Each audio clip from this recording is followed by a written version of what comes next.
Okay mga ka-Ginaps, good morning. Nandito tayo sa mission mga ka-Ginaps sa LTO dahil mag-renew tayo ng registration ng ating motor mga ka-Ginaps. Ito ngayon medyo maaga tayo mga ka-Ginaps, wala pa masyadong tao. Yan mga ka-Ginaps, naghihintay tayo kung tawagin na tayo sa ating motor. Yan.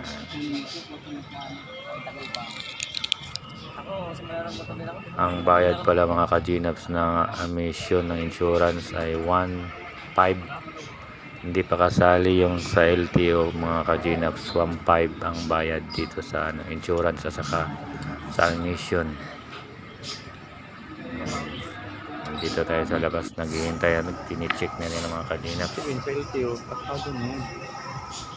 Dito tayo sa labas naghihintay tayo. Ito ang sitwasyon niya. Ngayon mga ka-Ginaps, tapos na tinawag na ang pangalan natin, punta na tayo sa LTO.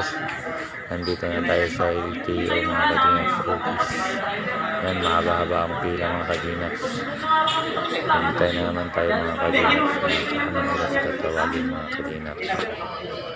Yan, medyo marami na mga tao mga ka-Ginaps na nagre-renew ng motor mga ka-Ginaps.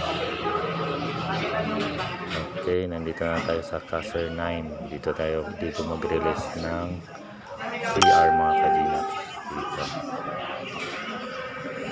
Okay, tapos na mga kunyas, tinawag na ang pangalan natin. Nandito tayo sa labas. Okay, nandito ang LTO Naik Cavite mga ka-Ginaps. Thank you sa mga na-subscribe sa aking YouTube channel. Shout out sa lahat sa buong mundo. Shout out. Okay mga ka-Ginaps, okay na, bye.